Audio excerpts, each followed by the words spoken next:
a la estructura de un mensaje. Cuando uno se prepara, generalmente es una introducción, la parte grosa, digamos, 1, 2, 3 puntos y conclusión.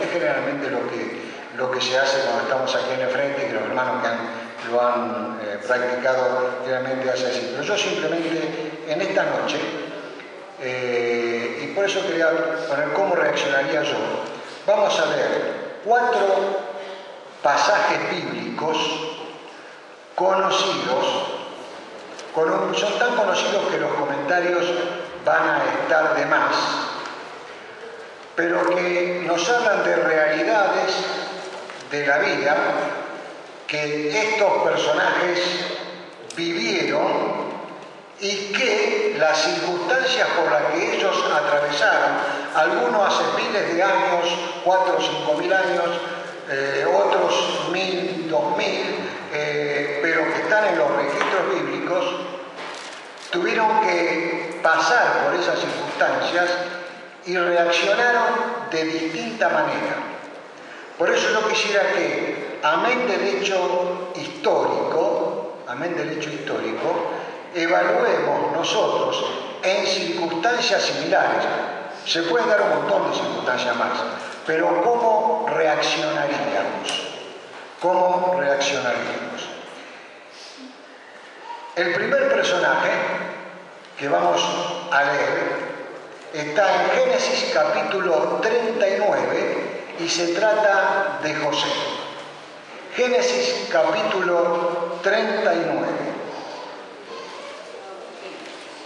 Libro de Génesis capítulo 39 del 1 al 12.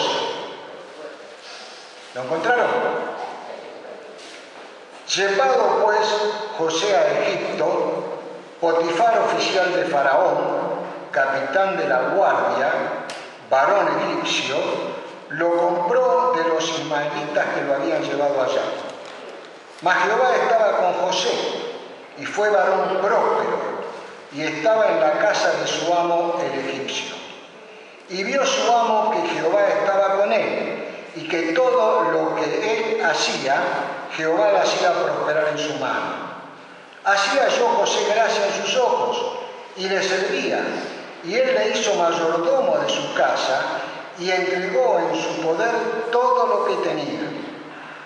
Y aconteció que desde cuando le dio el encargo de su casa y de todo lo que tenía, Jehová bendijo la casa del egipcio a causa de José, y la bendición de Jehová estaba sobre todo lo que tenía, así en casa como en el campo. Y dejó todo lo que tenía en mano de José, y con él no se preocupaba de cosa alguna, sino del pan que comía. Y era José de hermoso semblante y bella presencia. Aconteció después de esto que la mujer de su amo puso sus ojos en José y dijo: duerme conmigo. Y él no quiso, y dijo a la mujer de su amo: he aquí que mi señor no se preocupa conmigo de lo que hay en casa, y ha puesto en mi mano todo lo que tiene. No hay otro mayor que yo en esta casa, y ninguna cosa me ha reservado sino a ti, por cuanto tú eres su mujer. ¿Cómo pues haría yo este grande mal y pecaría contra Dios?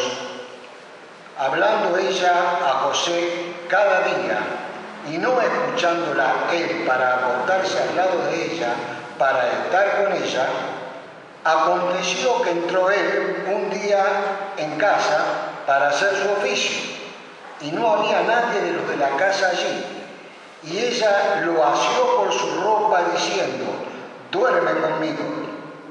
Entonces él dejó su ropa en las manos de ella y huyó y salió.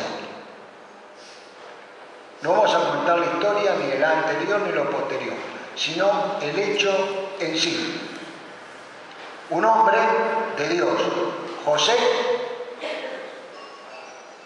fue acosado por una mujer que estaba ahí, y él reaccionó de acuerdo a lo que había en su vida vida y lo que había sido enseñado, y era una vivencia. Dice que él dejó su ropa en las manos de ella y huyó y salió.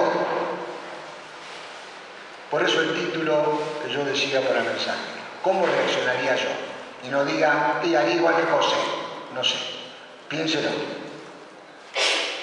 Y ojo, hay muchas mujeres.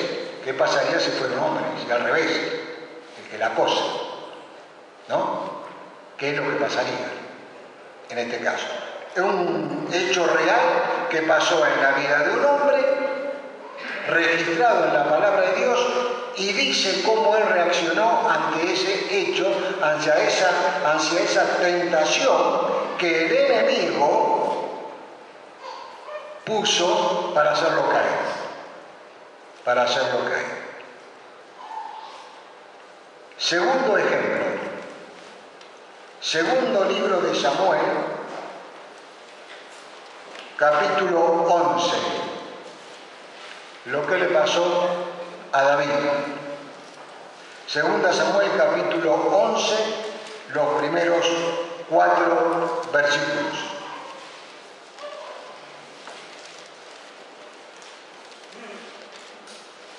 ¿Lo encontraron? Aconteció al año siguiente, en el tiempo que salen los reyes a la guerra, que David envió a Joab y con él a sus siervos y a todo Israel, y destruyeron a los amonitas y sitiaron a Rabá. Pero David se quedó en Jerusalén. Y sucedió un día, al caer la tarde, que se levantó David de su lecho y se paseaba sobre el terrado de la casa real. Y vio desde el terrado a una mujer que se estaba bañando, la cual era muy hermosa. Envió David a preguntar por aquella mujer y le dijeron: aquella es Betsabé, hija de Eliam, mujer de Urías Eteo. Y envió David mensajeros y la tomó y vino a él, y él durmió con ella. Luego ella se purificó de su inmundicia y se volvió a su casa. Otro hecho registrado en la palabra de Dios, de otro poderoso entre los hombres de Dios, que vivió un momento especial. Dios le había dado de todo, era el más poderoso de los reyes de la tierra. Se levanta de la siesta, sube al terrado, aparece la tentación que el enemigo le pone. José, ¿qué hizo? Huyó. Este no, este le llamó. Y la mujer no se podía negar porque era el rey, ¿no? Es decir, ante la tentación, ante el hecho real de algo que le estaba pasando, él cedió. Por eso decía al principio, vamos a estar pensando en estos 4 ejemplos para que agreguemos lo que nosotros querramos, cómo reaccionamos. En estos casos fueron 2 ejemplos típicos de hombre-mujer en el aspecto sexual. Pero hay otros aspectos que vamos a ver ahora, por eso digo, nosotros podemos agregar lo que querramos para el momento de ser tentados a ver cómo reacciono. Y el tercer ejemplo nos lleva al libro de Daniel. Libro de Daniel, ahí nomás en el capítulo 1.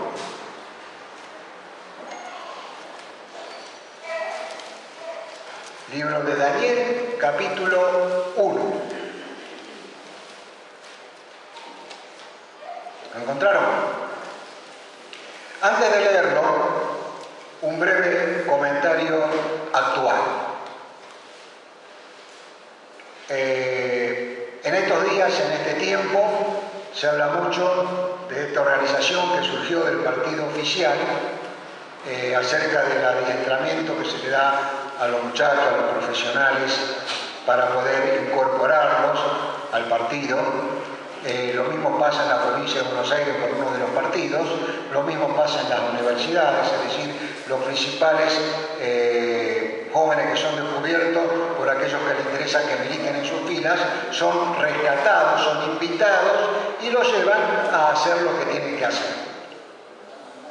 Cualquier similitud con lo que vamos a leer ahora es pura casualidad, y esto fue escrito hace 4.000 años. ¿no? ¿De qué hizo Nabucodonosor con los judíos con los jóvenes judíos inteligentes que tenía ahí cerca? Lo digo eso para que veamos que la pólvora se descubrió hace mucho tiempo. Volvamos entonces a este tercer caso que venimos comentando para ver qué haría yo. Daniel capítulo 1 del 1 al 12. En el año tercero del reinado de Joacim, rey de Judá, vino a Nabucodonosor, rey de Babilonia, a Jerusalén y la sitió. Y el Señor entregó en sus manos a Joacim, rey de Judá, y parte de los utensilios de la casa de Dios, y los trajo a tierra de Sinar, a la casa de su Dios, y colocó los utensilios en la casa del tesoro de su Dios. Y dijo el rey a Aspenaz, jefe de sus eunucos, que trajese de los hijos de Israel, del linaje real de los príncipes, muchachos en quienes no hubiese tacha alguna, de buen parecer, enseñados en toda sabiduría, sabios en ciencia y de buen entendimiento, e idóneos para estar en el palacio del rey. A esto le decía que cualquier parentesco con lo que pasa ahora en el adoctrinamiento es pura casualidad, sino que ya viene de siempre. Y la enseñanza, las letras y la lengua de los caldeos. Y le señaló el rey ración para cada día de la provisión de la comida del rey y del vino que él bebía, y que los criase 3 años para que al fin de ellos se presentasen delante del rey. Entre estos estaban Daniel, Ananías, Misael y Azarías de los hijos de Judá. A estos el jefe de los eunucos puso nombres, nombre de los caldeos. Puso a Daniel Belsasar, a Ananías Sadrach, a Misael Mesac y a Azarías Abednego. Y Daniel propuso en su corazón no contaminarse con la porción de la comida del rey, ni con el vino que él bebía. Pidió por tanto al jefe de los eunucos que no se le obligase a contaminarse. Y puso Dios a Daniel en gracia y en buena voluntad con el jefe de los eunucos.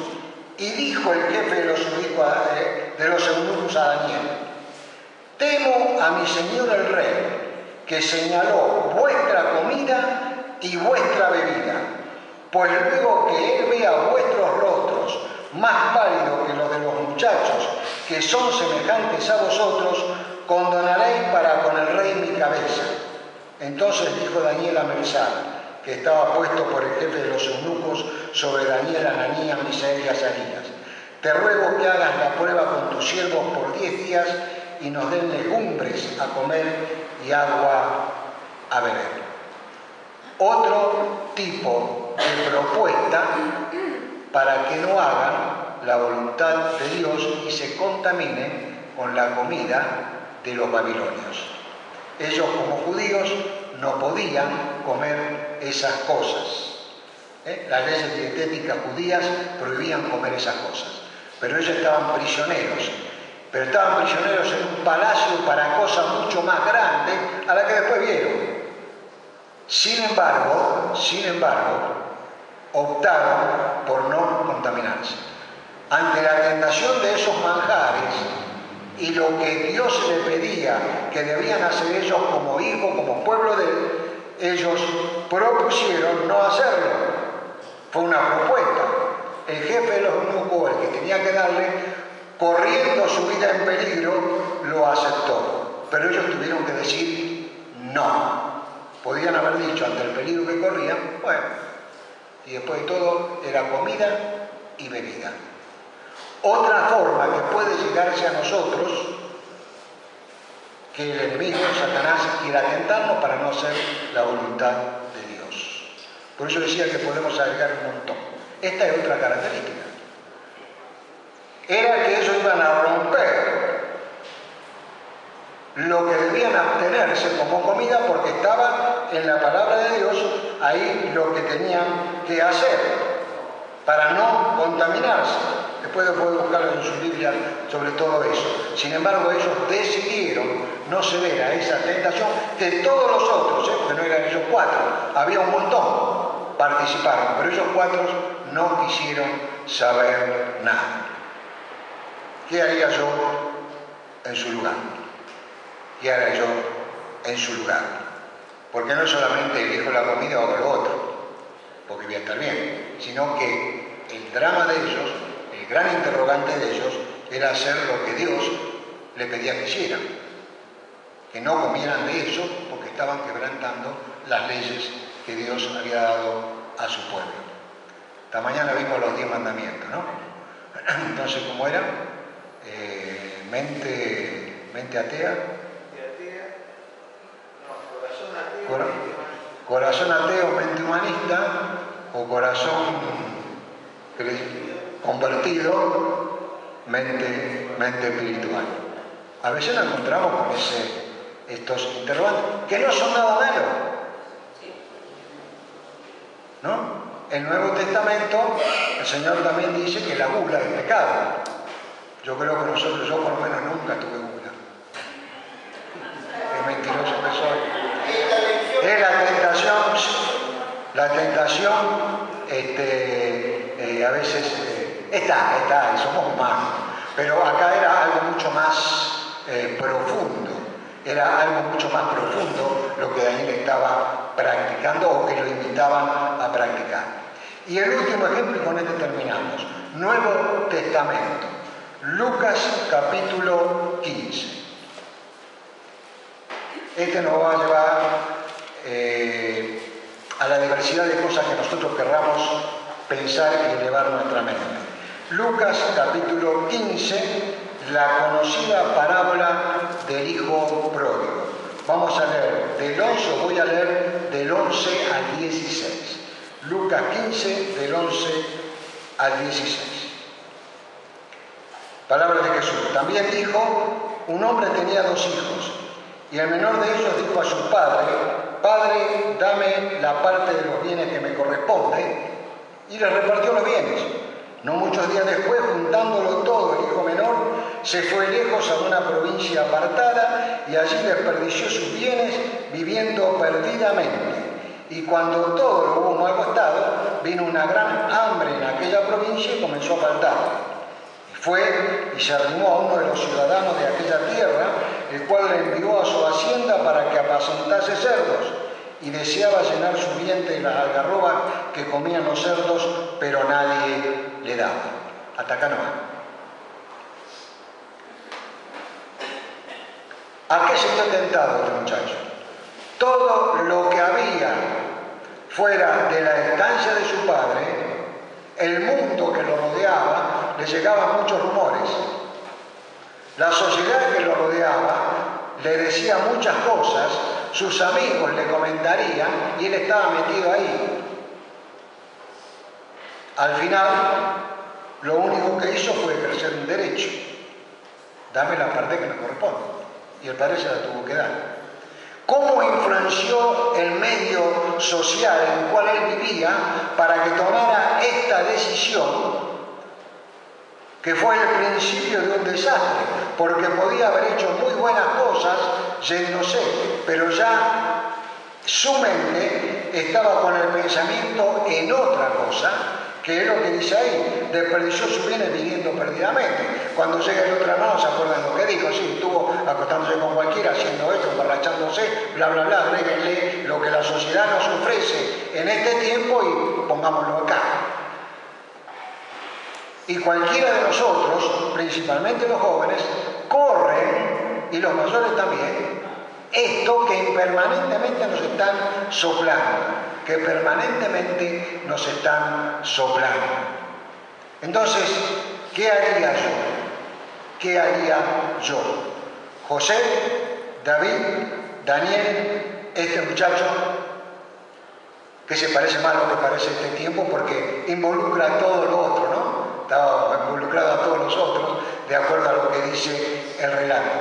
Y hermanos, es una realidad. En la Biblia hay muchos ejemplos a seguir y otros para que no lo sigamos. Ejemplos para que lo hagamos, ejemplos para que no lo hagamos. El asunto está, yo estoy viviendo este tiempo en una sociedad, ¿no es cierto?, que está corrompida, que es la realidad, el Señor me está pidiendo que me mantenga firme. ¿Hay posibilidad de mantenerme firme? 1 Corintios, capítulo 10.